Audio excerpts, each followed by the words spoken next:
Bien le bonjour et bienvenue à cette nouvelle capsule dans le cadre du cours. En fait, dans le cadre de plusieurs cours. Aujourd'hui, on a une capsule un peu spéciale où est-ce que je vais vous parler du balancement d'équations. Et la raison pourquoi je vous parle du balancement d'équations dans une capsule séparée, c'est que je sais que je vais en avoir besoin pour les SCT, mais je vais en avoir aussi besoin pour chimie. Donc, c'est vraiment un rappel qui va vous montrer comment analyser et surtout comment déduire ce que donnent nos chiffres à l'intérieur d'une formule chimique qui n'est pas toujours aisée et qui n'est pas toujours bien comprise.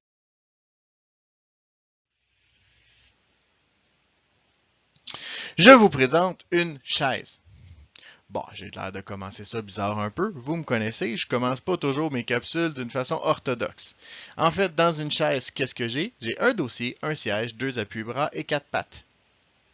Ce qui me donne une formule DSAB2P4. On va détailler ça un petit peu. Le D, c'est pour le dossier, le S, c'est pour le siège. AB, vous remarquez que le B est en minuscule. Eh bien, c'est que quand j'utilise des formules chimiques où les symboles chimiques d'un élément vont avoir deux lettres, la deuxième lettre est toujours en minuscule pour ne pas confondre avec un, un, une situation où j'aurais deux atomes.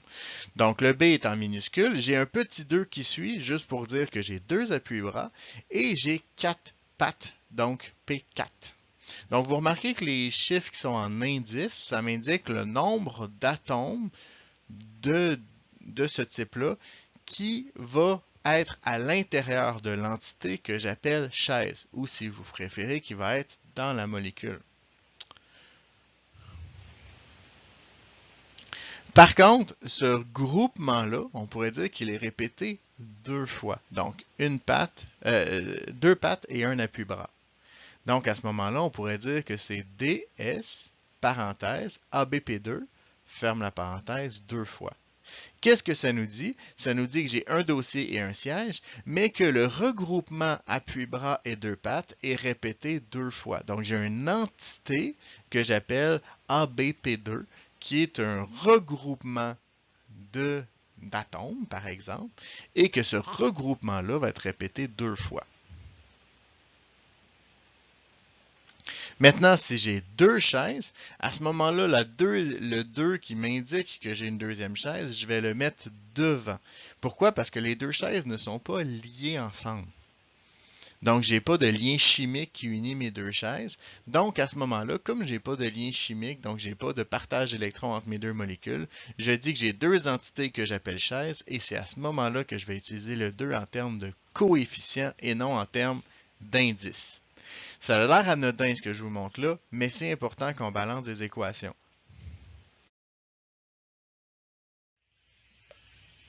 Maintenant, ce que je viens de vous montrer, c'est vrai au niveau des molécules. Donc, c'était une façon de vous représenter les situations chimiques. Donc, ici, on a trois types de molécules. On va les regarder ensemble. J'ai au départ mon CO2. Mon CO2 a deux oxygènes représentés par des boules rouges et un carbone représenté par une boule noire. Eh bien, on voit qu'au niveau de au niveau de la formule chimique, je vais avoir du CO2 où j'ai deux oxygènes et un carbone. Pourquoi le carbone est placé en premier? Eh bien, c'est très simple, il est à gauche dans le tableau périodique. Cette règle-là ne s'applique pas toujours, on va le voir un peu plus tard, mais s'applique très souvent. Donc, au niveau des composés binaires, généralement, les molécules qui sont avant dans le tableau périodique vont être placées avant au niveau de la formule chimique. Le H2O, eh bien là, j'ai mon deux atomes d'hydrogène représentés par des billes blanches et un atome d'oxygène représenté par une bille rouge. Quand je regarde ma formule chimique, je vais donc avoir deux hydrogènes, H2, suivi d'une molécule d'oxygène O. Et encore une fois, l'hydrogène est à gauche dans le tableau périodique, ça fonctionne. C3H8. Donc, pour le C3H8, j'ai donc 3 carbones et 8 hydrogènes. 3 carbones, billes noires, et 8 hydrogènes, billes blanches. Et on revoit un petit peu à quoi ressemble la molécule. Dans ce cas-ci, vous remarquez que le carbone est en premier. Pour les composés où est-ce qu'on a des hydrocarbures, donc avec les carbones et les hydrogènes, et parfois même des oxygènes, des fois, ça ne respectera pas la règle que je vous ai dit tantôt. Maintenant, si je rajoute un coefficient devant mes molécules, qu'est-ce que ça veut dire? Eh bien, ça veut dire que j'ai deux fois cette molécule-là. Sauf que je n'ai pas le droit de jouer dans la molécule quand je vais balancer mon équation. C'est vraiment de multiplier les molécules que j'ai. Même principe pour le H2O. Si j'ai 5 H2O, eh bien, je vais avoir 5 fois la molécule simplement. Maintenant qu'on comprend bien les chiffres, attaquons le balancement comme tel. Donc ici, j'ai du H3PO4 qui me donne du PO4-3, donc cette molécule-là, cet ion polyatomique-là, devrais-je dire, et 3 ions H+. 3 ions H+. Donc, ce que vous remarquez ici, c'est que dans ma molécule, j'avais 4 billes rouges du côté de mes réactifs, donc du côté de mon H3PO4. J'ai 4 billes rouges du côté de mes produits aussi. Même principe au niveau de mon phosphore, la bille orange, que je retrouve du côté de mes produits aussi. Et du côté de mes hydrogènes, j'ai 3 petites billes blanches, eh bien, je les retrouve du côté de mes produits. Donc, ce que je dois avoir, c'est une conservation de mon nombre d'atomes, ou si vous préférez, une conservation de la masse. Je veux avoir une conservation de la masse. Pourquoi? Eh bien, parce que rien ne se perd, rien ne se crée, tout se transforme. Vous vous souvenez de la règle la plus importante des sciences. Donc, je ramène ici le principe principal de sens, donc des sciences, donc rien ne se perd, rien ne se crée, tout se transforme. Et ici, ce qu'on va faire en fait, c'est qu'on va tenter de balancer l'équation que vous voyez, donc qui est une équation de photosynthèse. On va commencer à regarder à quoi ressemblent les molécules. Donc, on a notre CO2, notre H2O, notre C6H12O6 et notre O2. Bon, notre C6H12O6, on voit qu'il est un peu monstrueux, il est un peu gros. Donc, on va séparer ça comme ça à la place. Donc, on va dire j'ai 2 fois de l'oxygène, 1 fois du carbone au niveau de mon CO2, et ainsi de suite pour l'ensemble de mes molécules.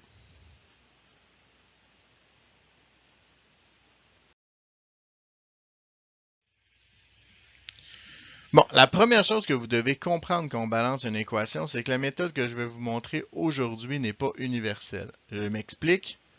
Balancer une équation, c'est comme faire un sudoku. Si je vous montre comment faire un sudoku, je vais vous montrer des trucs pour attaquer le problème. Mais ce n'est pas une méthode universelle que je vais vous montrer. En fait, je vais vous donner plus de questions à vous poser quand vous attaquez le problème que de réponses comme telles. Donc, c'est vraiment des trucs pour simplifier votre balancement que je vais vous donner aujourd'hui. Le premier truc que je vous donne, vous commencez toujours par le monstre. Le monstre, c'est quoi? Ben ici, c'est ma molécule de sucre, donc le C6H12O6. Le deuxième truc que je vais vous donner, vous finissez toujours par l'atome qui est partout. Donc, dans ce cas-ci, c'est l'oxygène. Pourquoi? Parce qu'il va être plus facile à balancer à la fin qu'au début.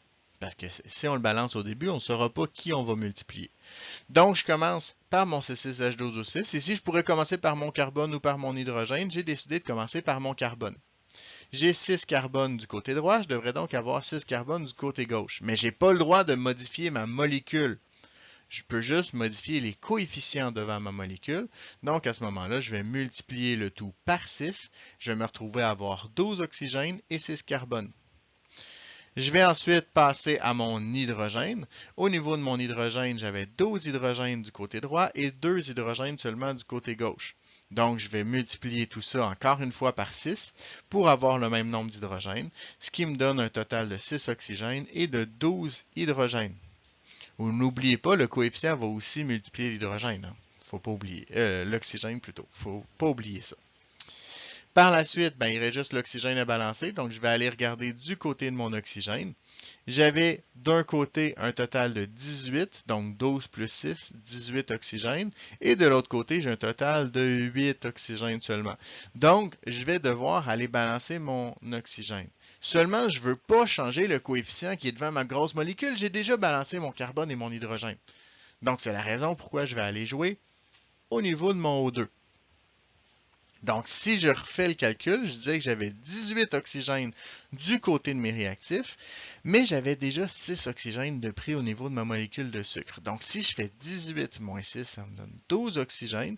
J'ai donc 12 oxygènes à placer au niveau de mon O2, et donc je vais le multiplier par 6, ce qui va me donner 6 plus 12, 18 du côté de mes produits, et 12 plus 6, 18 du côté de mes réactifs. C'est correct, je suis balancé.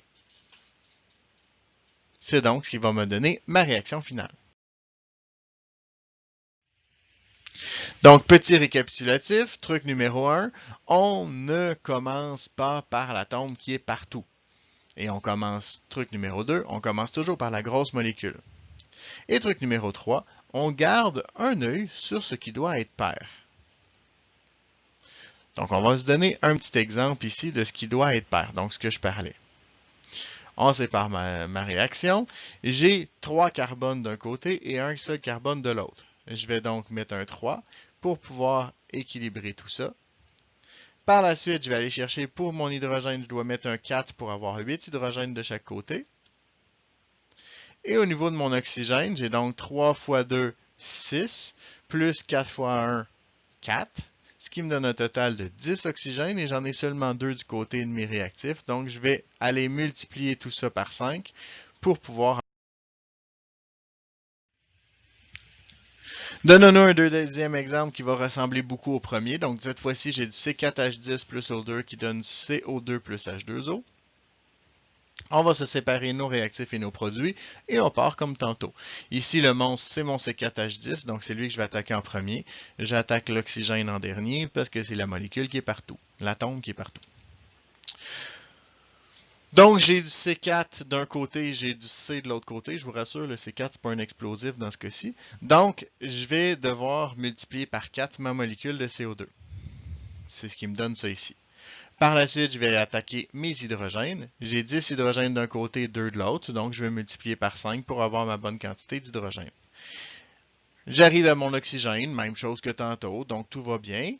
On va avoir 2 oxygènes d'un côté, je vais en avoir un grand total de 13 de l'autre côté. Oups, 13 ça se divise pas par 2. Et c'est là où est-ce que je vais utiliser mon truc numéro 3. On garde un œil sur ce qui doit être pair. Donc ici, je dois être pair, mais je ne le suis pas. Donc, qu'est-ce que je vais faire? En fait, je vais simplement utiliser une multiplication par 2 pour pouvoir me diviser par la suite. Maintenant, qu'est-ce que je multiplie par 2? Je multiplie ce que j'ai déjà balancé. Donc, mes carbones et mes hydrogènes, autrement dit. Où est-ce que j'avais du carbone et de l'oxygène? Eh bien, je l'avais au niveau de mon C4H10, je l'avais au niveau de mon CO2 et au niveau de mon H2O. Tout ça va multiplier l'ensemble de mes oxygènes aussi, donc je me retrouve à avoir 26 oxygènes au lieu d'en avoir 13. Et ça se divise par 2. Donc, je vais pouvoir intégrer mon 13 pour pouvoir compléter mon balancement d'équation. Et là, tout est beau. Donc, c'est une façon de contourner le problème quand j'ai à diviser par 2 et que je ne peux pas diviser par 2.